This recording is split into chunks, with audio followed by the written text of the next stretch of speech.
our next speaker for this session is Dr. Pat Cleaver. Pat's been a vet for over 20 years. He currently works with the Livestock Biosecurity Network. He's based in Melbourne. He's got 2 young daughters, and he has not actually climbed Mount Kilimanjaro, but he has seen it. Yeah, it looked very big. It looked a bit too tall to be climbing. I'm going to talk today about a little bit about Livestock Biosecurity Networks, who we are, with introduction, a little bit about what biosecurity is, why biosecurity is important. And I'm going to finish talking about some of the endemic diseases which we might want to think about when we're buying cattle in. So Livestock Biosecurity Networks is organised. Basically we're a 3-year project. We're coming up to the 3 years is up next June, so we've actually been assessed after 2.5 years. We're a standalone company. We're funded by levy money. There's one of us in each state. Our vision is to actually support Australia's livestock sector, basically improving the standard of biosecurity. Because as an industry, when we compare ourselves to, say, the intensive piggery industry or intensive poultry industry, we've actually got pretty low standards as far as biosecurity goes.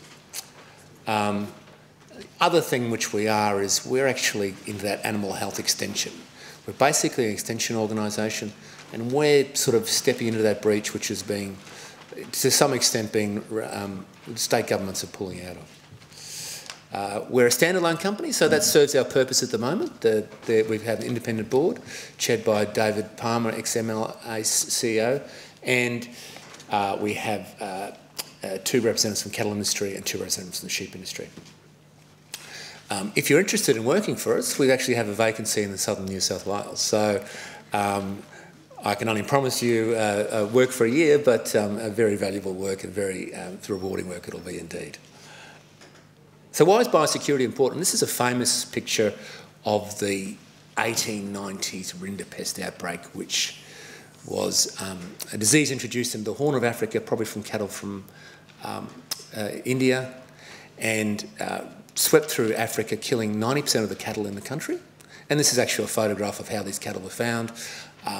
As a consequence, this disease killed around about 1/3 of the population of Ethiopia through starvation, and 2/3 of the Masai Mara tribesmen, while they were looking at Mount Kilimanjaro, starved to death because of the dependence on animals, on cattle, and cattle for living. And the people in this room, we also depend on cattle for our living too. So biosecurity is important. Now, the good news about this disease is that we've managed to eradicate it. It's one of the big success stories of the veterinary profession. The FAO, the UN organisation, after 20 years of trying to eradicate, has eradicated this disease from the earth.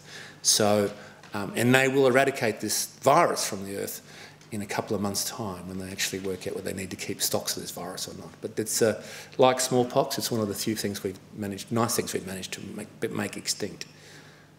It has occurred in Australia. It's an easy disease to control, but devastating when it's actually let run through like this. Why is biosecurity important? Of course, these are shots you guys should be familiar with. And if we ever complain about not getting column inches in the Age or the Herald Sun or the Sydney Morning Herald, if we have an FMD outbreak, we'll have no trouble appearing on the front page of those papers. And that's exactly what happened in the UK when in the FMD outbreak. For 6 months, images like this were on the 9 o'clock news, and in the front part of all the dailies in London as well. Not a good look. Not a good thing. Cost the UK industry about $2 billion in direct money, and there's also subsequent costs due to the tourism industry as well. Our industry, of course, our country is much more export focused, so we actually have probably a greater losses. So this is some modelling done by ABARES, and it talks about the losses which will occur if we have an FMD outbreak. And it basically depends on the size of the outbreak and how long it goes on for. So I think we often hear people talking about, the government's going to kick in 80% of the costs of an FMD outbreak. And the government is going to provide the money for the control of the disease. So the hiring of the vets, the compensation for farmers, the slaughtering out, all those infrastructure.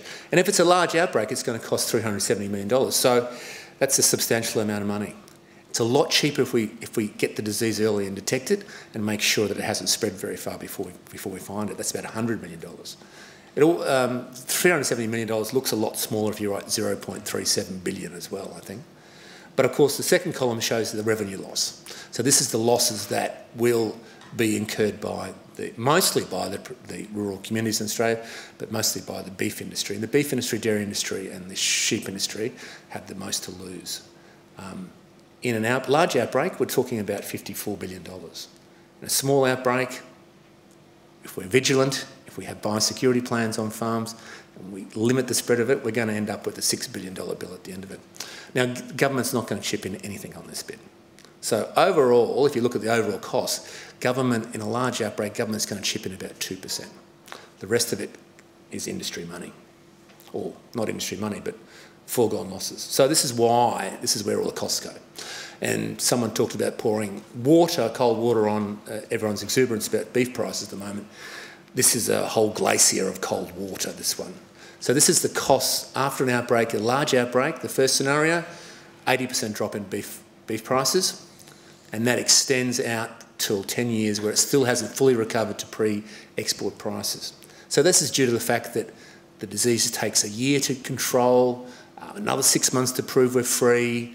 Meanwhile, all those other countries who are our competitors are in and established in our markets.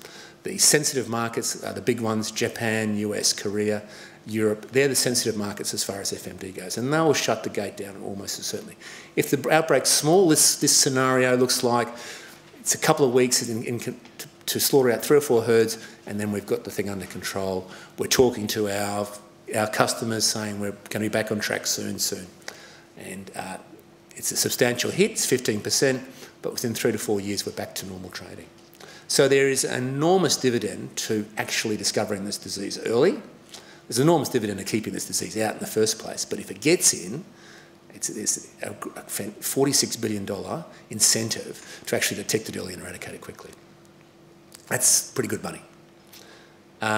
This part of the world is the most sensitive as far as most likely, if you start looking at the temperate climate plus the density of stock and the mixture of small farms, maybe an increasing preponderance towards having pigs on farms and possibility of swill feeding, means that we're at a higher risk. The red dots are the high-risk areas, the green and yellow are high risk as well. So that's really, and if you look around Melbourne, where we've got hobby farmers plus dairy farms, that's the big risk area, of course. Swill feeding is, we're talking about 1 in 100-year events here. Well, the last outbreak of FMD in the country was in the late 19th century.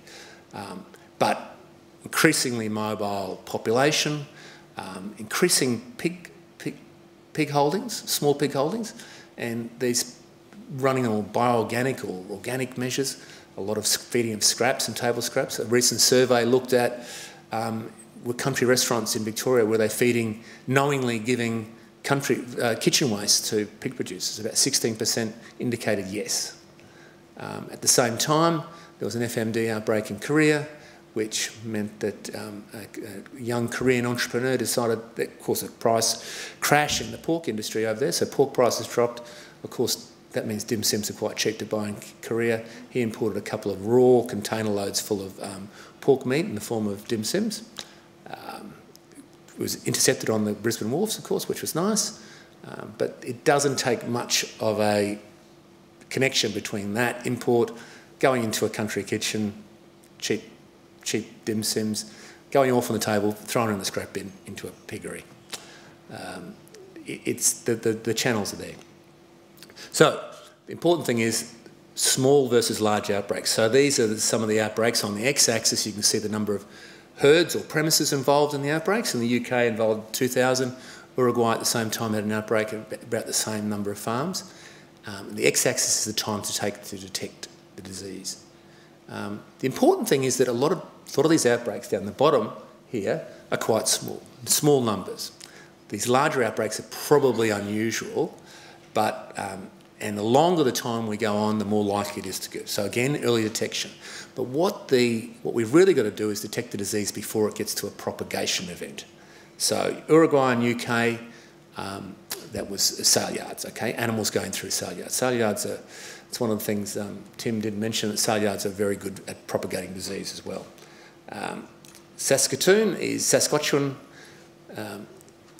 That was property which was locked down over winter, basically, so animals weren't moving off and on the place. So it took a long time to detect the infection, but there was the biosecurity inadvertently was actually quite good.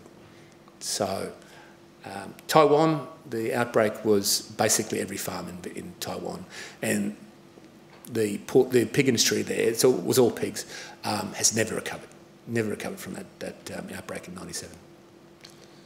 So the major disease event, of course, is going to be a propagation event, which means, and this is the catchment area. This is where animals come from into the Wodonga sale yards. These figures are quite old, but I don't think there's any necessity to think they're different. This is done in 2006, but you can see the areas they come from into the sale yards, and this is the area they go out of. So we're talking about a distribution area of about 540,000 square miles. So you can see the beauty of you couldn't set up a better system for propagating disease. So last thing I'm going to talk about exotic disease is just a quick reminder of what FMD looks like, because we want to discover it early. Foot and mouth disease means lesions on the foot and lesions in the mouth.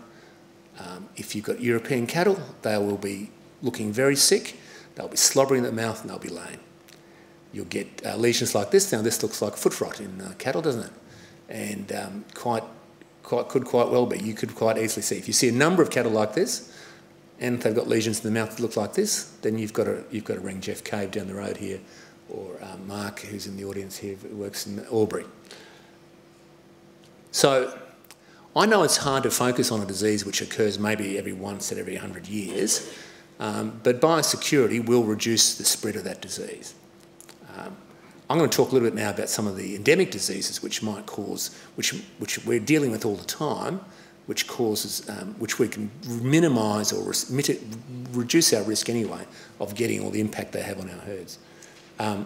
This is the MLA study which was just completed quite recently, looking at disease prioritisation, looking at diseases in southern and northern herds about what they cause. So we're not going to talk about cattle tick or buffalo fly. We're talking about the diseases which occur both in southern and northern, so BVD, or the diseases which tend to be in this part of the world, like BJD, Vibrio, and resistant parasites too. So internal parasites. The red column indicates the cost to control. The green column indicates the cost to production. So the more green, the lower the red, the better return you have investment for actually controlling disease. So the ones we're going to talk about: pestivirus, BVDV, bovine Johne's disease, and we'll mention that, Vibrio, worms. These are some of the major ones which we can actually do something about. And the reason we want to talk about them, the reason they're important for biosecurity, is that these normal, healthy-looking steers could all be potentially carrying one of those diseases, although they're probably unlikely to be involved in the epidemiology of vibriosis, as we'll find out in a second. I know this is a sheep graph. It shows you the chance of buying in certain diseases if you buy certain lots of sheep. But the idea is, for diseases which exist at about 40% in the prevalence, then you only need to buy a couple of lots of sheep to actually get a very high chance of buying OJD or a very high chance of buying lice. So the more sources you buy from, the more likely you are to buy in disease. Don't get too hung up with that. So I'm going to talk about pestivirus, and pestivirus is as complicated as you want to make it. I'm going to try and cover it off in a couple of slides, so bear with me. But basically, pestivirus is a pretty ordinary, low pathogenic virus in most situations. If you're infected from 120 days on as a fetus or an adult, you'll get a transient infection where you'll throw off the virus after about 10 to 14 days' time. And in our pasture-based system, I don't think it has much of an effect. Okay? On the other hand, if I get infected before 120 days, a number of things can happen. First 30 days, if I get infected as an embryo, I'm probably going to die and be removed from and aborted.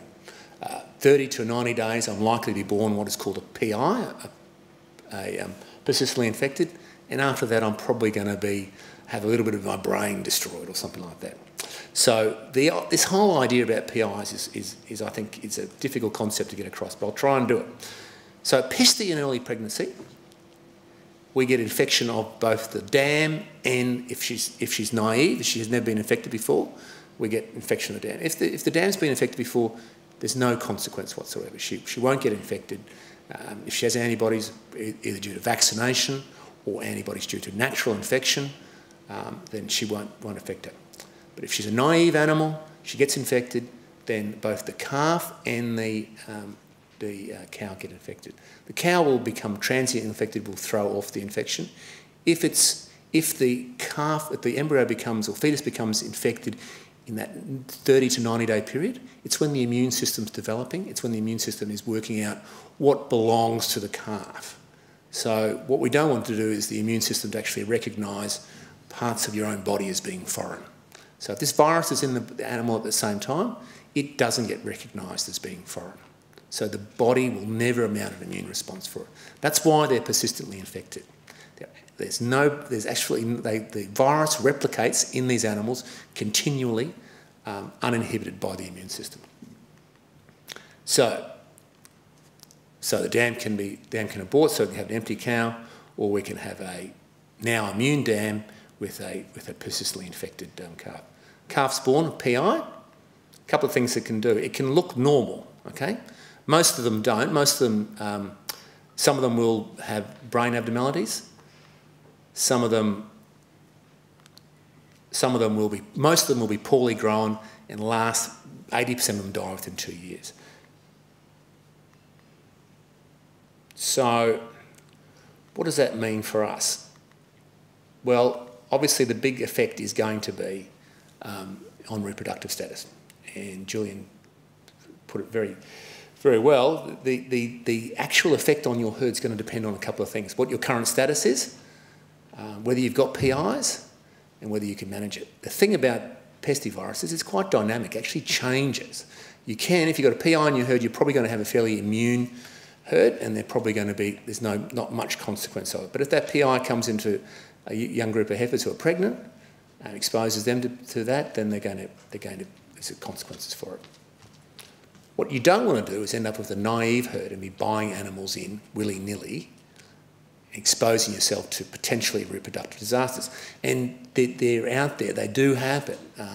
You'll get crashes if you're in this situation.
So it's a transient infection up to 120 days, as we said before. So strategies as far as pestivirus. So a lot of us have done nothing about pestivirus for a long time and got away with it. We might be losing some lower pregnancy rates. We might occasionally get an absolute disaster where we lose a whole, 90% of calves or something like that. But we basically, doing nothing and not knowing what our risks are is probably not the way to be. We can know what our risks are and do nothing, but we should actually do something about not existing. So the idea about working out what's happening in your herd is to talk to a veterinarian and get a herd profile done. Now there's two ways of vaccinating. There's the way Julian talked about this morning, which is auto-vaccinating, which is using PIs to actually identify, to actually cause natural infection, to naturally inoculate animals. And that works, if you do it properly, that works quite well. There's a vaccine for it, Pestigard, which requires two shots, about $4 each, and then annual boosters before them. It works at about 80%, so it prevents PIs in about 80% of cases. If you're going to use it, just be aware that you may be establishing a naive herd. And if you're going to stop, you want to think about your biosecurity, so you're not going to bring animals in. The other strategy to think about with Pesty is eradicating completely the disease itself. Pesty has been eradicated from whole countries before. Switzerland's eradicated, so I think some of the Nordic countries have tried to, and Scotland's trying to eradicate the disease itself. If you do eradicate, you leave yourself quite vulnerable to incursion of the disease. The one simple message to say is if you're only buying bulls in, make sure they're tested negative. Okay, most animals which are PIs look sick, but some well-grown bulls can be PIs, and if you get that into a naive herd, there'll be absolute reproductive disaster on your hands. So, very simple. Make sure your bull source is actively testing for pestivirus, and you want them to be antigen negative. So, drench resistance, of course, is something which is the sheep industry seems obsessed by it, and the parasitologists. In the beef industry, we've actually don't worry too much about. It's not as important as in sheep. We've got a very good age-related resistance. Once animals get up to 2 years of age, they're pretty well immune from most worms. And we've had pretty good actives, pretty good things to treat worms with since about 1983 when Avamec cattle drench was introduced in the market. We've loved that type of chemical so much that that's about all we've used for the last 30 years. So surprise, surprise, when you start looking, there is resistance out there. So what's the big deal? What's the cost of worms on properties? Well, there's very little. There's a dearth of information for Australian conditions on pasture base in the high rainfall area, but there's a couple of recent studies which have looked at it, and it's about 14 to 26 kilograms price penalty if you don't worm your weaners, which I'd suggest you do, compared with doing 2 drenches. Jeff Ebleston and Bruce Watt did a similar thing in the tablelands, the central tablelands, and they had no drench versus 2 drenches, which is a traditional drenching system, and there was a 30 kilogram weight penalty, and then they had animals which were worm-free on the same pasture system, and that was 60 kilograms difference. So they do actually have potential to cause quite an impact. And most of the impact, of course, is not clinical disease. We haven't got scouring animals. It's just the subclinical effect of reduced appetite and reduced pasture intake. And most of that effect occurs for 6 months. And the thing that we do know is that worm egg counts are very unreliable in older animals and very difficult to actually make drench decisions based on them. So as far as resistance goes, when the survey started came, this was done in 2010 in WA, it was shown that ivermectin, which was used because it's the least potent ML, that about 60% of farms actually had resistance to MLs in WA. And the older drenches, so the BZ and levamisole, we also had resistance to the more potent, more damaging worm, the Ostatagia, which causes it's our most pathogenic worm in this high rainfall area. Dave Randell, John Webware and Nick Rolls also combined some results to look at their sort of stuff, and it quickly became clear that we have a problem. So around about 20% of farms have resistance in Ostatagia to MLs, and again this was used Ivermect. Cuperia is the one we expect to see resistance developing quite quickly. About 60% of farms have Cuperia. Cuperia is much less pathogenic, and we don't tend to think of it causing a big impact on our production here. And the same can be said for the older drenches too. So one thing is clear is that what level of impact this is going to have is not clear. But certainly I think we should be taking steps to actually try and minimise the impact of this thing. So one, trying to keep resistant worms out, and probably thinking about using some of the older drench classes. Now, unfortunately, that's going to mean doing some oral drenching, and we may have lost the talent for that over the last couple of years with last 10, 20 years with our porons and injectables, but it's the reality of what we've got to do. We will be forced to use those types of drenches at some stage or another.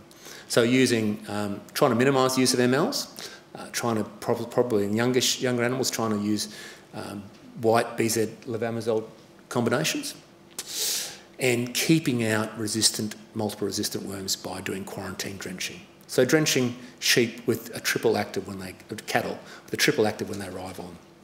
Keep in the yards for 48 to 72 hours and test them 10 to 14 days later. In this part of the world, or if you're in any part of the world which has you're buying from a fluke area, you should probably include a fluke drench in the same time. I'm going to quickly talk about Johne's disease, but you've got to understand the biggest impact of Johne's disease is probably the regulatory impact, so the restriction on trade. Now that is currently being under review, so next year, from February next year, there will be a different regime to the one that's at now. So what form that takes, it's probably going to be more deregulated than this, but it won't be completely deregulated. So we'll wait and see. It is worthwhile keeping out, the disease itself is probably, doesn't have an enormous amount of problems from a beef farm, you know, one animal every 5 years, so it's not, in most beef farms, the disease itself is incurable, it's a wasting disease, usually in cattle older than 5 years of age, and most animals, beef animals which are infected, will go to the abattoir before you know they're infected. So this is just showing you one of the things you shouldn't buy, and this is normally a combined talk talking about sheep as well, and the sheep clinical signs is they develop a distinct tail, and this cow's got quite a distinct tail too. It's obviously a dairy cow, it's had its tail bobbed, and that's certainly something you want to avoid. Vaccination, is a vaccination available now through permit, doesn't eliminate disease, it's probably going to have a greater place in the dairy industry than the beef industry, probably not worth vaccinating unless you've got more than one case a year, and how do you reduce your chance of getting it? Well, there's a couple of ways. Buying beef-only cattle. So looking on the declaration, seeing if you're looking at the animal health statement, buying from animals with the market assurance program status too. Animals which are tested, if you're worried about this disease, animals which are tested are going to be more likely less than tested over a number of years. Vibrio, venereal disease of cattle, it tends to occupy the northern part of Australia more than it does, but it does exist down here, and we should be buying bulls which are vaccinated. Prevention is basically vaccinating bulls, and we should probably be insisting. Some studs are reluctant to vaccinate their bulls for Vibrio because it actually causes quite a large lump on the side of them, so that does make them look very pretty at sales. But certainly they should be vaccinated. So, as far as protocols for purchase of cattle, buy direct if possible, avoid sale yards, restricting your number of animals you buy, number of different lots you buy, read the animal health statement, inspect cattle for obvious signs of illness, which makes sense of course. If they're bulls, they should be vaccinated for Vibrio and tested negative for pestivirus. When you get them home, you drench with a 3-way combination and keep them in quarantine for about 30 days to make sure there's no obvious diseases. Check them in 14 days' time, make sure your quarantine drench has worked, and then Bob's your uncle. Could you all put your hands together for Dr. Pat Cleaver? Thank you.